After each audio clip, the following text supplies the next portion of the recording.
Hi friends, Shanmugam Bharani சீரியலில் ஒரு அட்டகாசமான ப்ரோமோ வந்திருக்கு. அதை பற்றி தான் இந்த வீடியோவில் பார்க்க போகிறோம்.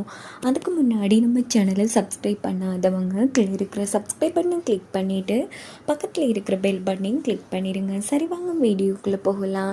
இந்த ப்ரோமோ எப்படி ஸ்டார்ட் ஆகுதுன்னா, நம்ம சண்முகத்தை பரணி ஃபோன் போட்டு வர சொன்னது சண்முகம் வந்துடுறாங்க. என்ன ஆச்சுல, இங்கே பாருடா, இப்படி ஒரு துரோகத்தை பண்ணது வர யாரும் கிடையாது. நம்ம வீட்டில் கொண்டு வச்சிருக்கோமே அந்த வெங்கடேஷ், அவன் தாண்டா இப்படி ரத்னா மாட்டி விட்டுருக்கான் அப்படின்னு ஸ்கூலில் பண்ண எல்லா விஷயத்தையுமே ரத்னா சொல்லிட்டு இருக்காங்க. இன்னைக்கு நான் ஒன்று இல்லைன்னு பண்ணுறல அப்படின்ட்டு உள்ளே போய் நம்ம வெங்கடேஷ்க்கு உதவியாக இருந்தாங்க இல்லையா, அவங்கள போட்டு சண்முகம் அடின்னு அடிக்கிறாங்க. இங்கே பாரு சண்முகம், அவனை நான் பார்த்துக்கிறேன், நீ எதுக்கும் முதல்ல வீட்டுக்கு கிளம்பு அப்படின்ட்டு முத்துப்பாண்டி அவங்கள அரெஸ்ட் பண்ணிட்டு போயிடுறாங்க. இன்னொரு பக்கம் வீட்டில் தான் காமிக்கிறாங்க.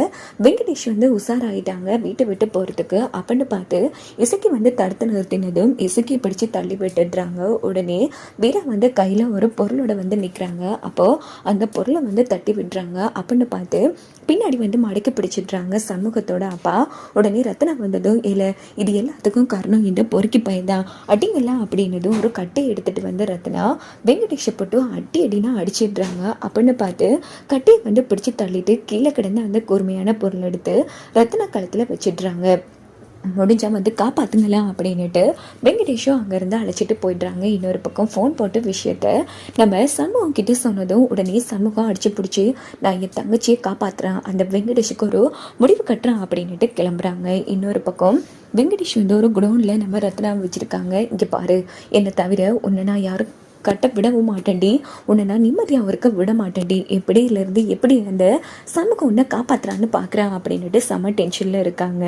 இந்த பக்கம் பார்த்தோம்னா சண்முகம் வண்டியை எடுத்துகிட்டு தேடுறாங்க. இன்னொரு பக்கம் வெங்கடேஷ் நம்ம சவுந்தரபாண்டிக்கு ஃபோன் போட்டு, இங்கே பாருங்கள் எல்லா விஷயமும் தெரிஞ்சிருச்சு, கொஞ்சம் உஷாராக இருந்துக்கோங்க அப்படின்னதும் சவுந்தரபாண்டி செம்ம டென்ஷன் ஆகுறாங்க. இங்கே பாரு, என்ன இந்த விஷயத்தில் மட்டும் மாட்டி விட்டுடுறாத, இல்லைன்னா அடுத்த ஸ்டெப் நம்ம வைக்கவே முடியாது அப்படின்னதும் சரி நான் பார்த்துக்கிறேன் அப்படின்னுட்டு வெங்கடேஷ் ஃபோனை வச்சுட்டு ரத்னாவை மிரட்டிட்டு இருக்காங்க.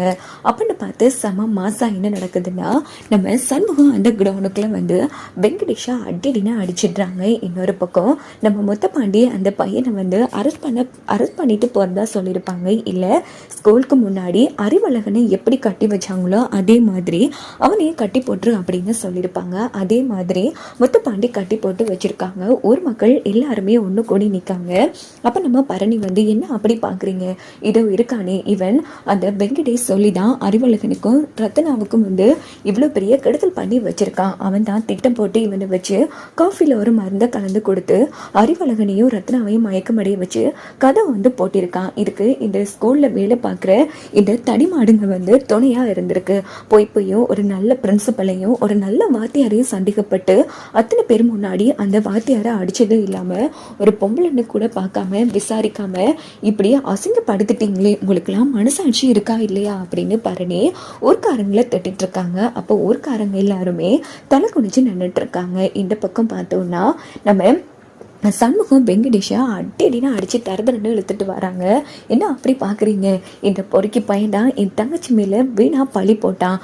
இப்போ இதே கம்பத்தில் யார் இந்த தப்பு பண்ணான்னு இந்த பொறுக்கியை கட்டி போடுறேன்னு நான் சவால் விட்டேன்ல, இப்போ நான் கட்டி போட்டு அடிக்க போகிறேன் அப்படின்னு வெங்கடேஷ் அறிவழகனை கட்டினா அந்த கம்பத்தில் கட்டி வச்சு அடினா அடிக்கிறாங்க சண்முகம். இன்னொரு பக்கம் சவுந்தரபாண்டி நடுங்கி போய் நின்றுட்டு இருக்காங்க. எல்லாரும் என் தங்கச்சியை எப்படி என்னால் வாய்க்கு வந்தபடி பேசுகிறீங்க, இப்போ என்ன சொல்ல போகிறீங்க, என் தங்கச்சி பத்தினி, அவ உத்தமில்லை, இப்படிப்பட்ட என் தங்கச்சியை தீர விசாரிக்காமல் ஆளுக்கெல்லாம் பழி போட்டுட்டீங்களே, எவ்வளோ தைரியம் இருந்தால் அந்த அளவுக்கு பேசுனீங்க, இப்போ எவனுக்குள்ள தைரியம் இருக்குது, வாங்க பேசுங்க அப்படின்னதும் எல்லாரும் தலை குனிச்சு நின்றுட்டு இருக்காங்க. அப்போ அந்த ஊர்க்காரங்க, எப்பா சண்முகம், அன்னைக்கு நடந்த சம்பவம் அப்படிப்பா, அதான் எல்லாரும் கண்ணால் பார்த்துருக்கோம், அப்படி இருக்கும்போது எப்படிப்பா நம்பாமல் இருக்க முடியும், இங்கே பாருங்க படித்தவங்க தானே, 2 பேரும் எவ்வளோ வாட்டி சொன்னாங்க, ஆனால் நீங்கள் நம்பல, தீர விசாரிக்கணும், தீர விசாரிக்காமல் நீங்களா கண்ணால் பார்த்துட்டு முடிவெடுக்கக்கூடாது அப்படின்னதும் மன்னிச்சிருப்பா, இப்படிப்பட்ட ஒரு பொண்ணு மேலே வீணா பழி சுமத்திட்டா இந்த பொறுக்கி பையன், நாங்கள் தான் தப்பு பண்ணிட்டோம், மறுபடியும் நீ சவால் விட்ட மாதிரி ரத்னாவை இந்த ஸ்கூலில் பிரின்சிபலாக இருக்கட்டும்ப்பா அப்படின்னு ஊர்க்காருக்கெல்லாம் வேண்டிக்கிறாங்க. எப்படியோ நான் போட்ட சவால் படி என் தங்கச்சி மேலே எந்த களங்கமும் இல்லைன்னு நிரூபிச்சிட்டேன். இவனுக்கு தண்டனை கொடுத்தாச்சு. இங்கே பாரில் முத்துப்பாண்டி, இவனை விட்டுறாதா அப்படின்னதும் முத்துப்பாண்டி வெங்கடேஷை வந்து அரெஸ்ட் பண்ணிட்டு